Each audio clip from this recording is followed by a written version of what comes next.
everybody. Thanks so much for coming out. And we're going to go ahead and get started, and just know that people will continue to trickle in. So my name is Jennifer New. I'm the Associate Director of the Obermann Center for Advanced Studies. We support faculty research here on campus. We're located over on Church Street. For those of you who have never visited us, stop on by. And the Obermann Conversations is a program that is intended to put faculty members in conversation with scholars on campus around a shared topic of interest. And so usually we plan these pretty far in advance. So this spring, for example, the very first one that will be occurring in February is about alternative approaches to addiction and treatment. But sometimes we like to plan these on a short notice based on something going on in the news. And given things that are going on at the border, even though this has been brewing for a while, but as this has been kind of picking up, we wanted to do something around this. And these four people were extremely generous with their time, and on a very, very short notice said yes to being here today to share their expertise. So I hope it will be as helpful to all of you as I'm looking forward to it being to me. So I'm going to give just a very brief introduction, and then we'll go into comments. We have one person who is sharing slides, and once we're done with those, we'll try and get these lights up here so not everybody is in the dark. Lina-Maria Murillo is a faculty member in history and gender, women's, and sexuality studies. She received her doctorate in borderlands history at the University of Texas at El Paso. And she's a new faculty member at the University of Iowa who has just jumped straight in and been super active, and it's wonderful. So just a belated welcome to you for being here. She is currently completing a manuscript titled From Population Control to Reproductive Freedom, Contraception and Race in the U.S.-Mexico Borderlands. And going down the line, Rene Rocha is a faculty member in political science. He's also working with the Obermann Center, co-directing a Sawyer seminar that will be starting next year. Rene, can you remind us of the title of that? Imagining Latinidades. Thank you. I will have that down soon. Okay. And he is currently chairing the Latino Studies program. Rene focuses on policy analysis, including how immigration enforcement affects migrant behavior and patterns of resettlement and crossing. In white here is Yolanda Rivera, who is an attorney, and she is the chair of the Equity Committee for the Iowa City Community School District. She has volunteered at the Iowa City Compassion Legal Clinic, providing legal assistance to the area's immigrant community. And last summer, she provided immigration and asylum advice at a detention center in Texas. She's also a fellow theater parent, so I have to give like the personal nod for that. Go see Beauty and the Beast. There he is. Okay. All right. And then at the end of the table is Kristy Nabhan-Warren, who is a faculty member in both religious studies and in gender, women's, sexuality studies, and she's also a advisory board member for the Obermann Center, which we very much appreciate. Kristy is currently focused on migration, religion, and work in the Midwest. She has also done research on U.S.-Mexico borderland issues, and last summer she traveled to the border as part of a pilgrimage of accompaniment and a way to get an on-the-ground grasp of contemporary borderland dynamics. So again, thank you so much, all four of you, for your time. And Lina, if you would be kind enough to start us off with an overview, that would be really appreciated. Absolutely. First, I want to thank everyone for coming today. I really appreciate it. It's the end of the semester. We're all kind of flying by the seat of our pants at this moment. And I really want to thank Jennifer New for putting this together. This literally happened in a week. We talked about it on, was it last Wednesday? Yeah. And now we're here. So that's really amazing and a testament to the work that the Obermann Center does, that they're able to kind of rally people and my panelists here. So I am in the departments of gender, women, sexuality studies, and history, but I am a trained historian. And because I am tasked with contextualizing the current situation along the US-Mexico border, and I'm going to try to do that in 5 minutes. So it's a little over. I think I'm a little over. And so what I want us to think about today is really like trying to break down what's going on the border. And as I thought about it, I really think it's a confluence of US foreign intervention, US immigration policy, border militarization, and the racialization of brown people from the global south. So the question is, how did we get here, right? That's what historians are always asking, like, so how is it that we got to this place? And the answer is, this has been an issue 100 years in the making, okay? So now you know, it's about 100 years of history in 5 minutes. Okay, so my historian brain really wants to start us off in the 19th century, but we don't have time for that. So quickly, what I want to say is that Mexicans, ethnic Mexicans in the United States were racialized as inferior to whites long before the turn of the 20th century. Indeed, the moral justifications for the annexation of Texas in 1845 and the wresting of the nearly half of Mexico's territory after 1848 was premised on the supposed racial inferiority of Mexicanos. The US had wielded great rhetorical power at that time, calling Mexicans a so-called mongrel race because of the racial mixing of Spanish, Native, and African blood. Americans called the war against Mexico a just war because they had rightfully obtained this pristine land from Mexicans who, due to their racial inferiority, were incapable of self-governance and of fulfilling their godly duties of reaping all the financial benefits from this land. So with the stroke of a pen in 1848, you have about 500,000 Mexicanos who become US citizens. Of course, they're not treated as such. And from about that period to the turn of the 20th century, we see that there's migration, as people had been doing for many years, along what would then become a much more hardened US-Mexico border. Now, how did that start? And interestingly enough, that research is just now being done. How did the first borders appear? And they came in the creation of fences. And so I have a very good colleague of mine who's working on this now. Her name is Mary Mendoza. And she goes all the way back to 1906 and the USDA, the US Department of Agriculture, and they were trying to oversee this massive eradication of a tick that was attacking cattle. It was causing them to get sick and die. And so they created this huge campaign to start pushing that cattle, yes, south of the border. And they built these quarantine stations along the border where cattle could get screened, disinfected, and it would sit in quarantine for a few weeks to avoid the ticks' re-entry into the United States. Cowboys, this is no joke, cowboys started racializing the cattle. Cowboys in the United States saying, our good American cattle is not like the bad Mexican cattle that's full of disease, and they did not want their cows to be quarantined. But nevertheless, this controversy resulted in the first federally funded border fence constructed in 1911. Now, this fence was meant to keep out animals and disease, and less than 5 years later, these ideas began to spread into how it is that we controlled humans. So we have the 20th century. The Mexican Revolution comes around 1910, and we have a huge surge in Mexican migration.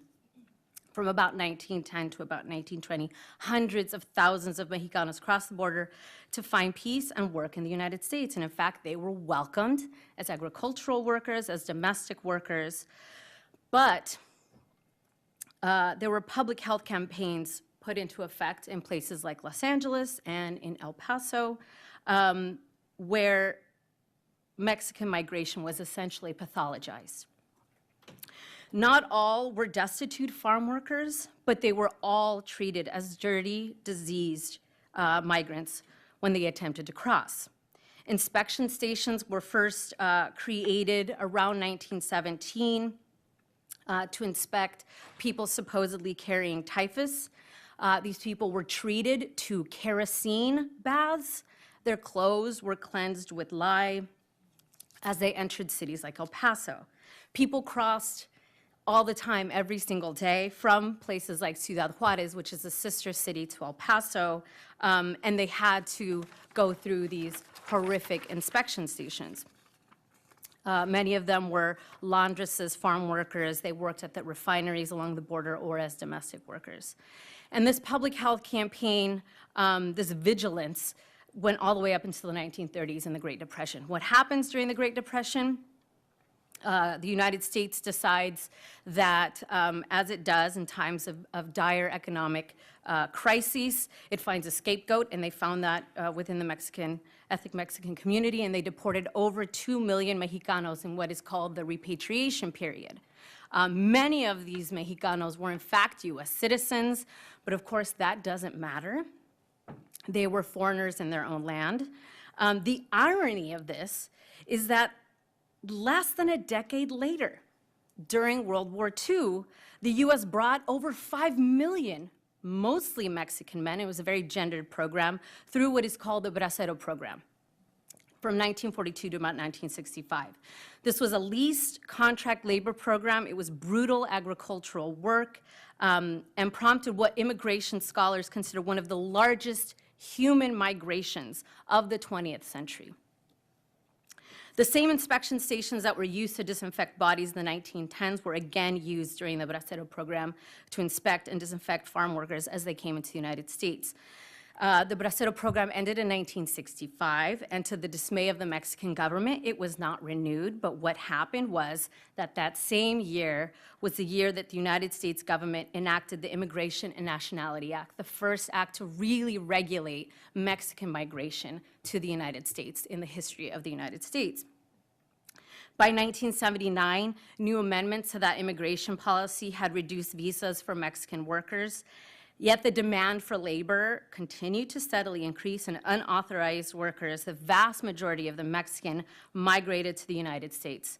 So it's during this time that there's a tightening of the border and concerns about border controls rise, and we have a spike in what we now call so-called illegal immigrants or undocumented immigrants. To be clear, illegal immigration is created by the states and the laws that are passed. No human being is illegal. All of this is also happening at the same time, concurrently, as the United States is consistently, throughout the 20th century, intervening in Central America. The United States has deep ties to the United Fruit Company that ruled most of Central America for decades, as democratically elected leaders like Jacobo Arbenz in Guatemala attempted to loosen the grip of United Fruit Company in 1951, for instance. The U.S. would ruthlessly depose these democratically elected leaders under the guise of, protecting the Western Hemisphere from communism. But of course, at the same time, racially denigrating the so-called banana republics. So the systemic destabilization that reached past Central America, as many of us know, it went to Chile, to Argentina, really needs to be seen that in the context of immigration to the United States. Large-scale immigration from countries like Nicaragua and El Salvador during the Iran-Contra fiasco of the late 1970s and 1980s, all the way up to the recent coup d'etat against President Manuel Zelaya in Honduras in June 2009. This was under the Obama presidency, and I just want to make very clear that both Democrats and Republicans have been equally ruthless to Central America. These interventions have destabilized not only these countries, but also the border region. So during the Central American Wars in the 1970s and 1980s, millions of Salvadorans, Guatemalans, and Nicaraguenses fled for their lives, and many of them received what is called TPS, temporary protective status. Of course, they're attempting to rescind that as we speak. And they received that under the Reagan administration. At this time, Honduras was left relatively unscathed. It had been somewhat stable, and all the way up to Zelaya's presidency had maintained that type of stability, but that's not the case today. In fact, Honduras has become one of the deadliest countries in the Western Hemisphere. And the majority of those leaving Central America today are from Honduras. So, and during the conversation, we can talk more deeply about other things that have gone on in Central America. For instance, how the U.S. intervention and then U.S. prison system is responsible for the creation of MS-13 or MS-13, the street gang Trump consistently talks about as he revs up fear against the so-called immigrant caravan. We can also briefly talk about the Plan de Mérida or Plan de México that has seen billions of dollars go to security in Mexico, not only for support to support Mexico's drug war, but also to stem the tide of Central American migrants reaching the U.S. border through Mexico. All right, so I hope this brief, very brief history of these areas and the way that they come together along the border and the way that they're coming together today allows us all today to have a more nuanced conversation about the current crisis and the historical underpinnings of immigration, border controls, U.S. interventionism, and racialization. I cannot underscore enough the importance of understanding how Mexicans and Central Americans have been racialized since the mid-19th century and how they have been seen as, quote, dirty, poor, diseased workers, as forever foreigners, even as they have been pulled here to work. And this type of labor, documented or not, is embedded into our free market model of generating and accumulating wealth, right? We have to be cognizant of that. Or they've been brought here because of proxy wars fought in their countries over their natural resources. Moreover, the cruelty seen on the border now, the separation of children from their parents and the placing of them in cages, is all the more salient when we see what has been done in the past, right? This has been happening for over 100 years. More importantly, we see that this has been done so because of the way that Latinos and Latinas and Latinx have been racialized in this country. They've been denigrated for over 200 years and seen as less than human. When people exclaim, I see it all the time on social media, this is not who we are, meaning this is not what the United States is about, as they watch the horrors unfold on the border, this historian says, this is who we've always been. Thank you.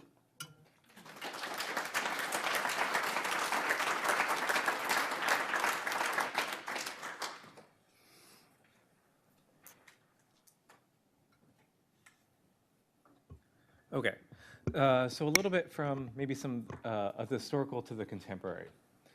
The idea here is sort of to talk about what's happening on the U.S.-Mexican border, but in some ways it's helpful to invert the question and to talk about what's not happening along the border. And what's not happening along the border is a massive invasion of immigrants entering the United States without authorization.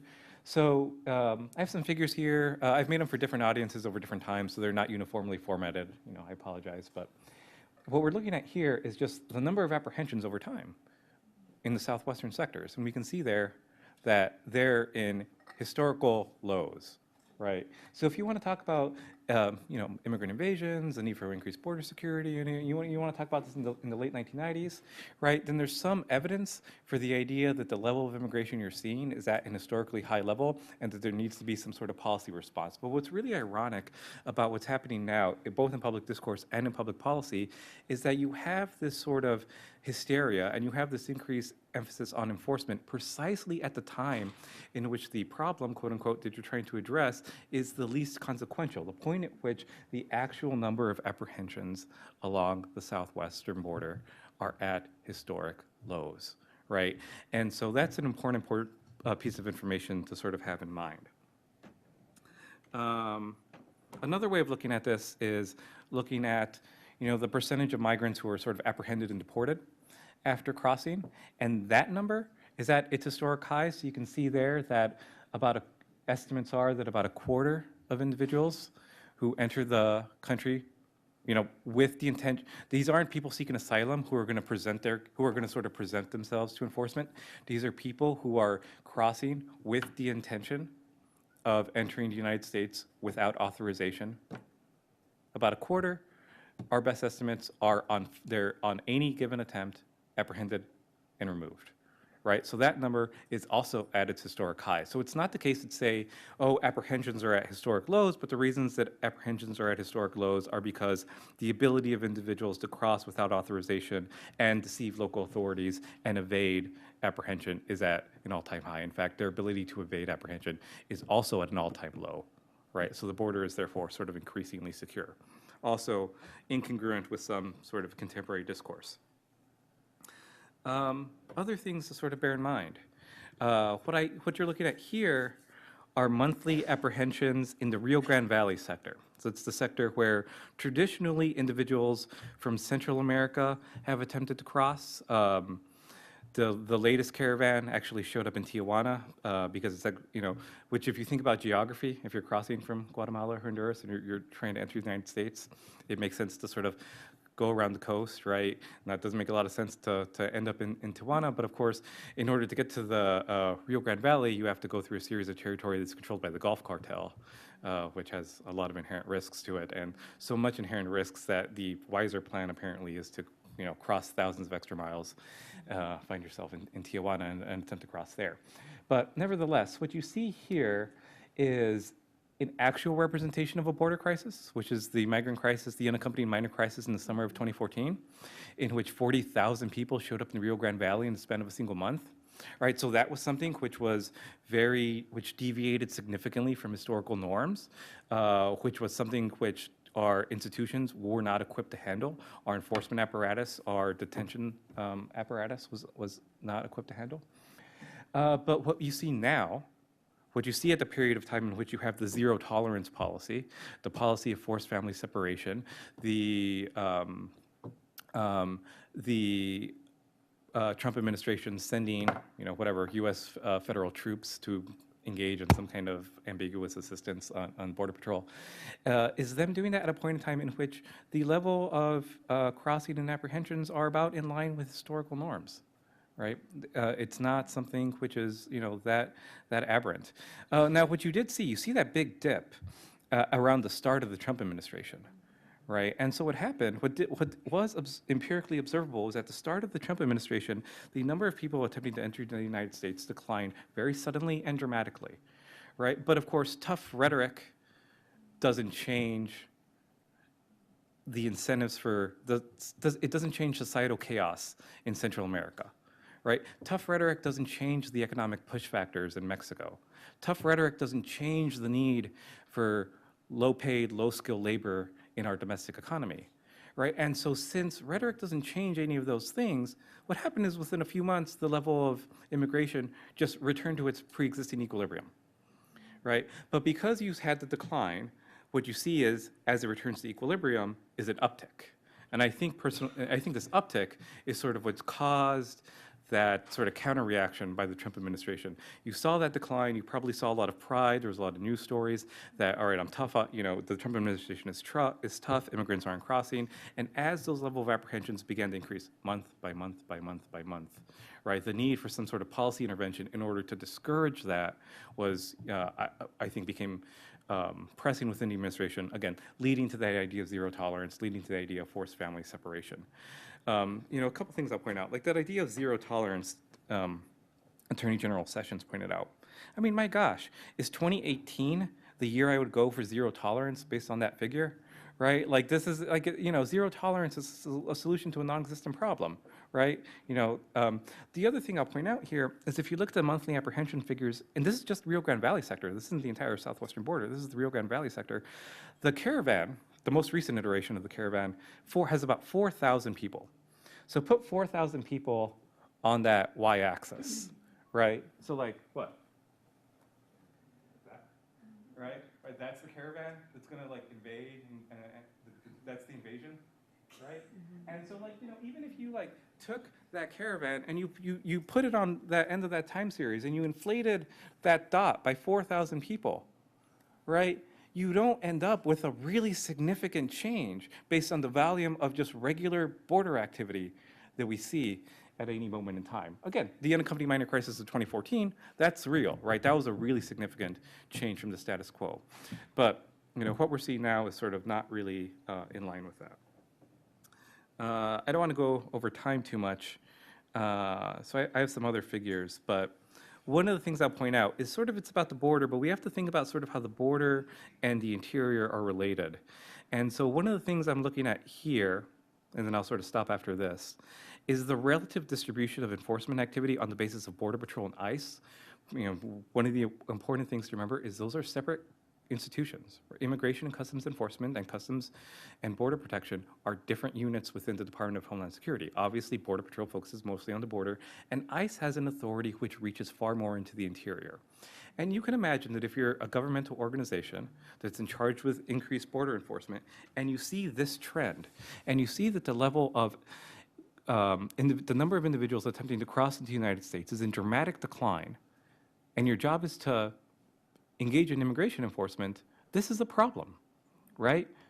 And so the solution to that is, as you see the level of enforcement that's occurring by Border Patrol decline, bottom out in 2011, increase a little bit after 2011, but really declined dramatically from say 2006 through that period. The solution is to shift your emphasis away from the border and into the interior, right? Where you still have a new pool of potentially removable individuals. And so I want to draw this linkage. What we saw in Mount Pleasant recently, right? What we saw in Postville, Marshalltown historically, those are events which are directly tied to the border. And in fact, they're directly tied to the lack of activity at the border, changing the emphasis of the Department of Homeland Security from that area of the country into ours. So I'll stop there.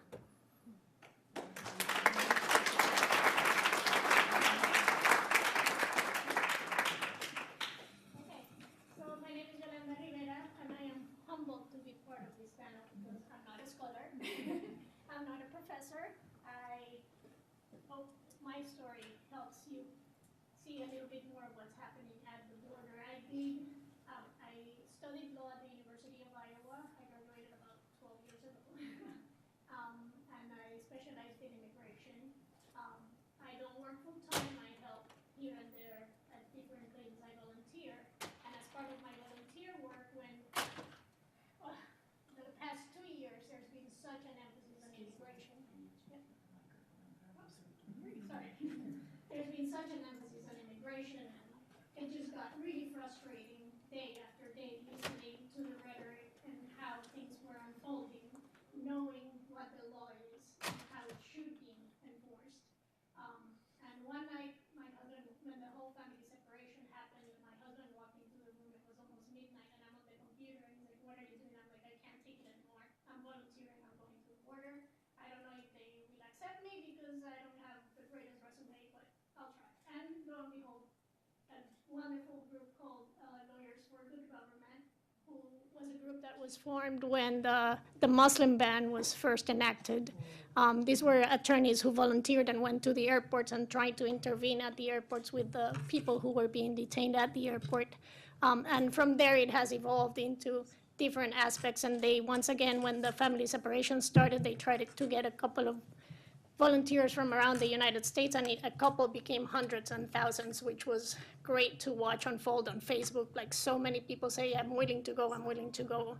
And people have been turned away saying, "We have too many right now." But I was one of the lucky ones, if you want to see it that way, that was able to go. I was sent to a Carnes Detention Center. And just as for you to have an idea of how crazy things are and how quickly they change, when I was first approached, I was told I was going to a detention center that had women and children who were recently reunified after the court said, "No, you cannot separate them, you have to put them back together." Yeah, you have to put them back together, but what ended up happening was the kids now ended up in what's a jail, basically. It's a detention center, but it's a jail. So we prepared for women. Cases for women were kind of different from cases for men because women were fleeing domestic violence or were fleeing trying to protect their children from gangs. 3 days before we were set to head down, we were told last night all the women were taken from this detention center and moved to a different detention center. The population is different. You're going to be dealing with male population and their sons. So it was just men and sons. So cases were completely different. We had no idea. The people who were going to train us had no idea how to train us because they had been dealing for years with women. This has been a place where had been women and children for many, many years. So we were all kind of hesitant about how this would go about. When you arrive at the detention center, it's precisely a jail. You have to go through a metal detector. You have to present all your credentials to be allowed in. You cannot, there's a whole list of things you cannot bring with you. You cannot bring metal, water bottles. But you have to bring water because everybody tells you don't drink the water at the detention center because it's horrible and you're gonna get sick. But don't bring it into the visitation room because the kids are looking at you drinking the water and they don't have the clean water that you have. So just a little side note. So I was there the week I got there. First day, I had no idea what the cases were going to look like. I was there mostly to do intakes and prepare the fathers for their credible fear interviews. When you're applying for asylum, you first go through your credible fear interview, and that's what determines whether or not your case is going to proceed or whether you're going to be sent back home. It's not like you show up at the border and you say, I need asylum, and they say, come on in. There's a process. So these fathers were part of a group that had been separated from their children for about 4 months. So they had been in the United States for 4 months, and they still hadn't had a credible fear interview. Meanwhile, most of the time, they didn't know where their children were at. Some of them were separated, and their kids were sent, as you saw in the news, they were sent up north. It took a while to connect with their children. So they were recently reconnected. You can imagine their children not wanting to leave their father's side. We saw a lot of that. The first day, the morning, it was a lot of men who were about to have their credible fear interview. However, a lot of them, English clearly wasn't their first language. Spanish was supposed to be their first language, but many of them were natives from their own countries, so they didn't even speak Spanish, or Spanish wasn't their first language. And one of the provisions of the law is for your credible fear interview, if you need to have a translator, but a lot of them couldn't find interpreters in their language. So quickly what was happening was they started, because the system was not ready for them and they couldn't provide an interpreter, they were being granted humanitarian parole and allowed to come inside the States to await for their hearing while the government was looking for an interpreter that could speak their language. So you have a bunch of men who have been detained for a long time. Some of them are being released and some of them aren't. And the people who aren't don't understand, why am I not being released? So that was day one. Day two, a lot of them were starting to question, hey, how come he got to get out and I don't get to go out? I'm like, well, there wasn't an interpreter for him. There's an interpreter for you. Your interview will happen. Remember, their kids are with them in this detention center. The kids are seeing other kids leave, and I'm still stuck in here. So second day, they started questioning the motivation and the reasoning for this. And apparently, a few of them decided that they were going to stage a peaceful protest and have a hunger strike to try to get what they felt was some rights. We didn't know about this. Wednesday morning, we arrived and we saw our first clients, and around 11 o'clock, an agent came into the visitation center and said, everybody stop what you're doing, you need to get out now. And we said, excuses? And they said, you need to get out, there's something happening, grab all your things and leave. We quickly grabbed all our stuff. We're trying to head out the door. The attorneys who are always there are questioning, hey, this has never happened in the hundreds of hours we've been here. What's happening? No, we can't tell you anything. As I walk out the door, there were 10 to 15 ICE agents in full riot gear, waiting outside with gas disperment guns. Remember, there are children inside. The children at this time of day were in what they call school. They take them to a school during the day, so they were separated from their fathers at that time. So after a couple, they didn't know if the place was in lockdown or not, if they were gonna let us leave or not. Eventually they let us leave the facility, but we were never told what was happening, and we were fearing for the kids that were in there. We thought there was actually a riot going on in there and they were gonna get hurt. Thursday we come back, they allowed us to come back, and we learned that it was a preventive measure. While the kids were at school, they went into the rooms of the men who were trying to get this hunger strike together, and they apprehended them. They went to the school and took the kids who belonged to those fathers, and they took them out of school. I still don't know where they placed those kids that night. The fathers were taken to an actual jail, and they were put in solitary confinement. From the description, that's what I gathered, that they were in solitary confinement. And Thursday, we tried to figure out why this was happening. That's where most of our day was at. Friday, they came back. What had happened was they were trying to teach them a lesson. They were trying to tell them, don't stir the pot, don't congregate. At the school, they told the kids I'm just telling you what the interviews from the detainees told me, and some of the kids actually told me this. They told them, this is what happens when you don't behave. Now those kids have been separated again from their fathers. These are the kids who were left behind, who were not taken away, and they will never see their fathers again. And one guard at the detention center went around telling them that's not true. They're lying to you, don't worry, you'll see your daddy again. The men were brought back on Friday after the attorneys who actually work on the ground moved heaven and earth to figure out where they had been taken and got them back at the detention center.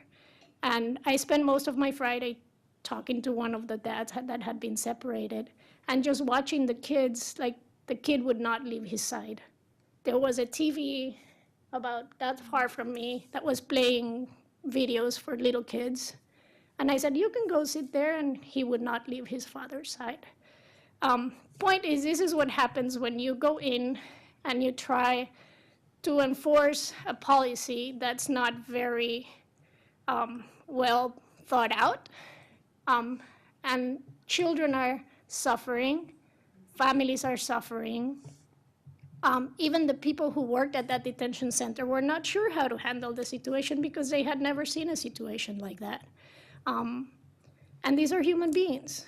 These are people who I can tell you from the interviews I had, none of them were trying to cross illegally or sneak in. They know that the law is you come to the States and you can ask for asylum, and that was their plan. None of them were grabbed trying to hide. All of them told me, I got to the fence. They didn't go to the actual crossing because they weren't being allowed in, but they would walk up to the fence and a border patrol agent would open the fence and say, come on in, and went straight to a detention center. All of them were here to apply for asylum. None of them were trying to sneak in, and yet they had to be separated from their kids for over 4 months and suffer that humiliation for over 4 months. And to this day, I don't know what happened to them. I mean, that's the frustrating part about this job. You don't know where they end up or if anything good would come out of it. Anyway, that's my story.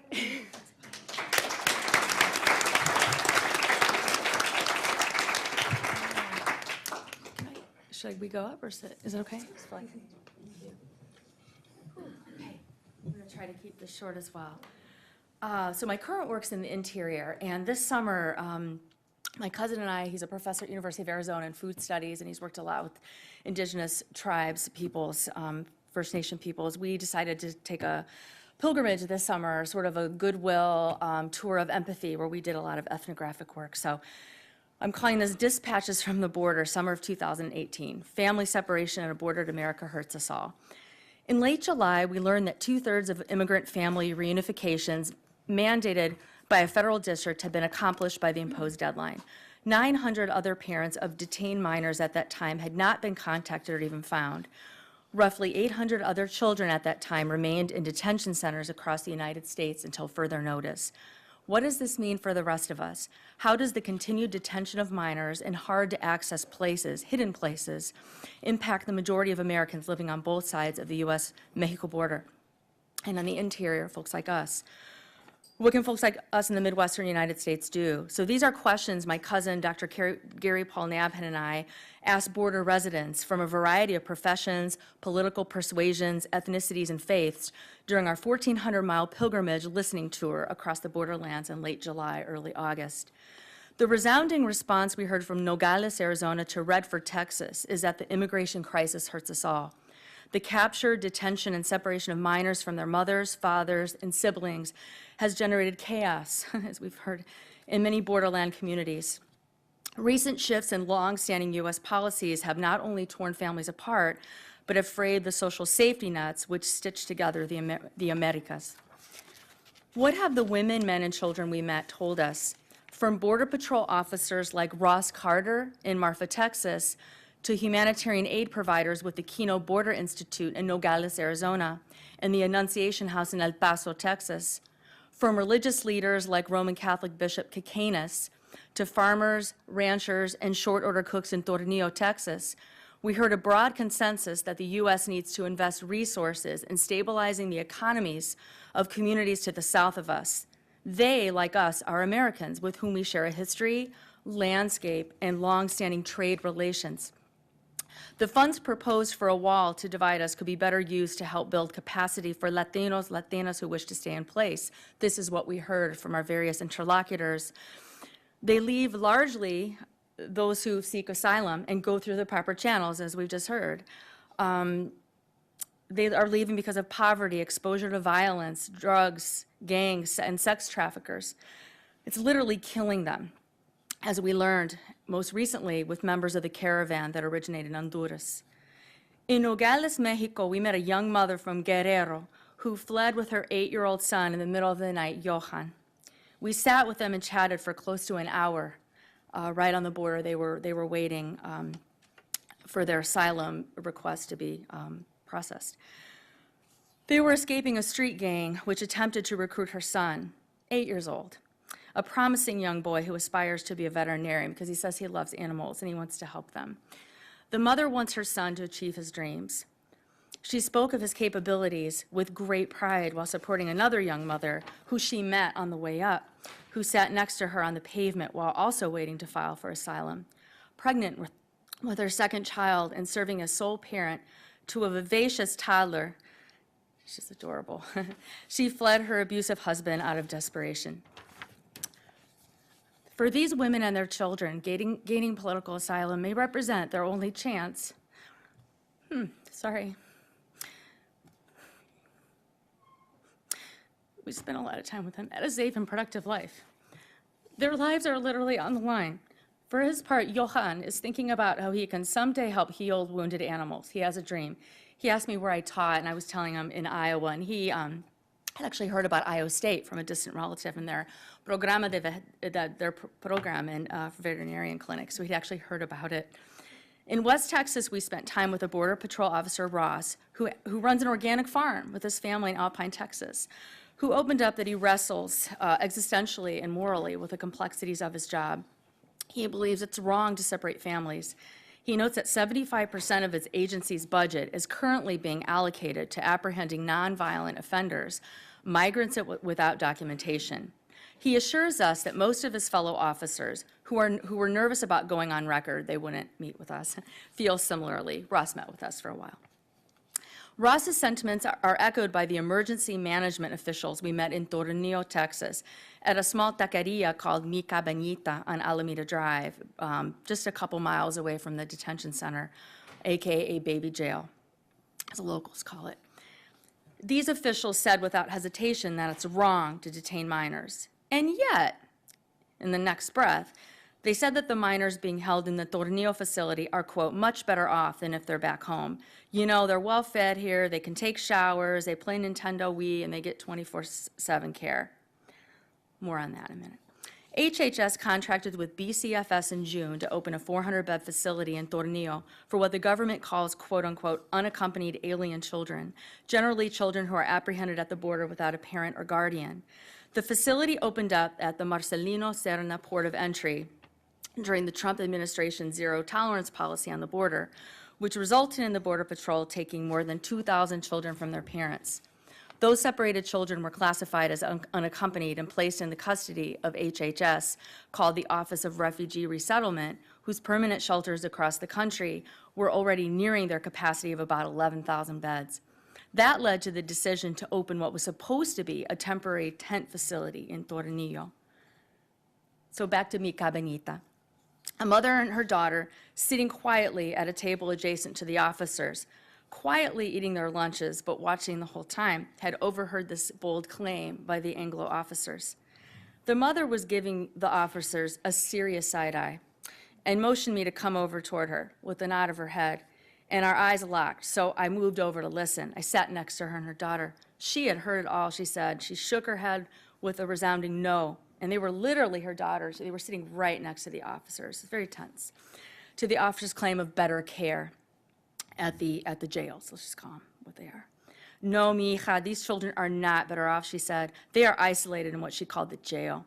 She had applied to work there as a cafeteria cook as a way of reaching out and server so she could serve food and interact with the children because it was breaking her heart, she said, what she heard, what was going on. She was hired, but then she declined the job. I asked her why, and she said she needed the money, but she said, I did not take the job because my girlfriends who worked there cried each day and they all quit. She said, I cannot work there. Her teenage daughter put her fork down and cut to the chase. It is messed up, she said. After talking with the mother, daughter, and the officers, my cousin and I drove to the facility to try to get access. We tried really hard, but we were turned away. The brief history of the Tornillo facility goes like this. Health and Human Services contracted with the San Antonio-based BCFS in June, gave a little bit of the history, and it's been a disaster, we can say, and it keeps expanding. In a recent Texas Monthly article published on November 30th, BCFS Health and Human Services says it wants out of the business. Quote, we don't want to be there, but we can't abandon the children, says Evie Ramos, a spokeswoman for BCFS. BCFS under Ramos has agreed to a short-term contract with the federal government despite long-stated misgivings about managing the complex, says the Ramos. Quote, we have not agreed to another extension, which is not to say that at some point we might, referring to the company's contract. So what will happen with and at the Tornillo tent city, AKA baby jail and youth jail by the Tornillo locals? With the recent caravan of Central American women, men, and children fleeing to the United States because of violence in their homelands, this puts a new pressure on this borderlands issue. In a press release issued from the caravan November 12th, the overarching request was this, and this was from Juarez, that our exodus, I translate this in Spanish, that our exodus be recognized for exactly what it is, a humanitarian crisis, so that a means of humanitarian intervention can be immediately established in order to guarantee the integrity, health, and lives of those who are moving through Mexican territory.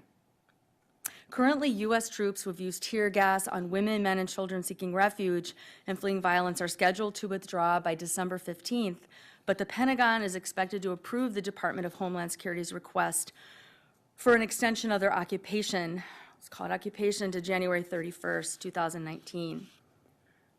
So I wanted to end on a little bit of esperanza, hope. I just sort of maybe need that right now. So back to my cousin and our Borderlands Goodwill tour / ethnographic tour. of accompaniment.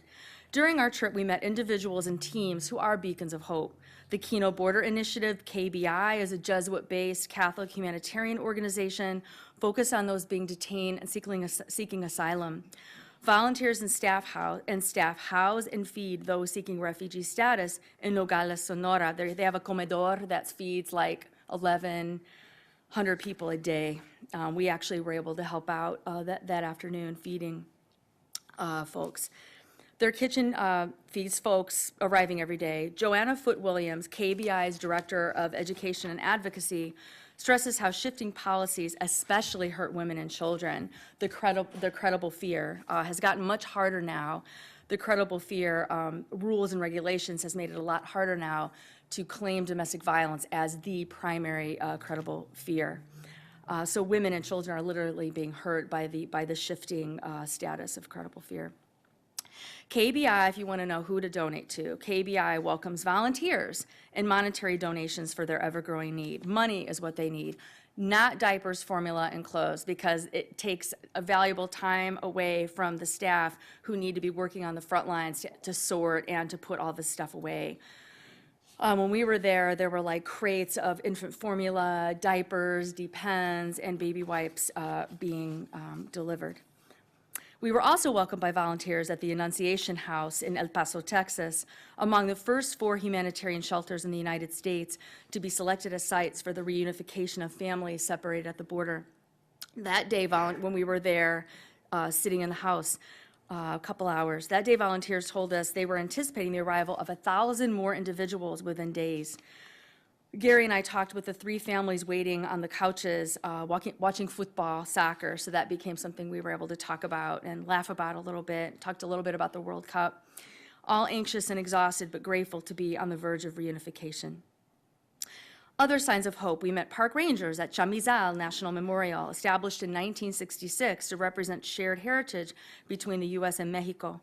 We talked at length with Rodney Sauter, a Park Service employee who spoke at length about the Park Service's community engagement and outreach projects.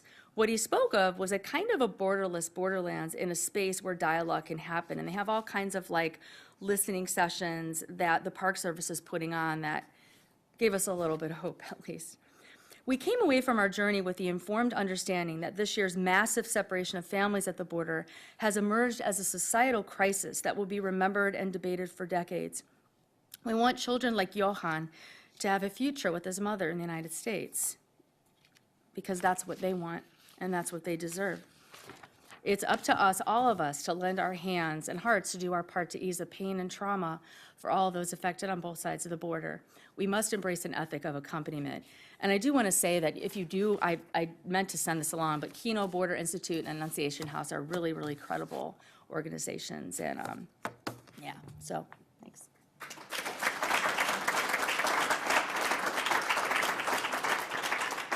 Thank you, all 4 of you.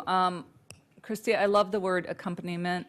It's a really lovely word. And something that I'm very struck by is that doing this work of accompanying and witnessing is emotionally tolling. And so I thank each of you for sharing with us today. I put these folks in a very difficult situation of speed informing us. And as a result, we have very little time for questions, but I think we can get in 1 or 2. And I know a few folks here have to leave quickly, but I'm sure people would also be willing to take questions via email afterwards. So does anybody have a question that they feel like just is the perfect question, not to put any pressure on you? Aaron, there's a question back here.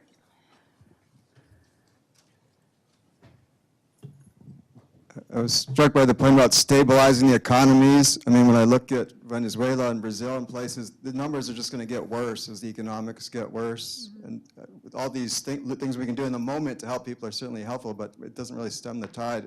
My understanding from folks that work in public health and agricultural economics is that Iowa's export markets, especially corn and these things, are part of the real problem to destabilizing Mexico's economy. And is there anyone at the university that's even looking into that issue, do you know? Or in the area? They are. Actually, in public health. I was at, we were at that, we were at the, there was like a conference. Was it the Global Health Conference? It was one that was earlier in the year. And there was somebody, I want to say, who is looking at the sort of neoliberal policies of the United States towards South America, and they were looking specifically at Mexico. And I'm trying to remember, this professor took her students down to Mexico, and they were looking at, I believe, pharmacies or something like this. But in her presentation, she did this really very powerful analysis of the ways in which not just corn, but other types of businesses, for instance, cattle ranching and pigs and all of these things end up migrating to Mexico, and they end up basically destroying the economies there of people that have been doing this for generations. Those people end up migrating, and then they end up working at the same factories that displaced them in the first place in Mexico.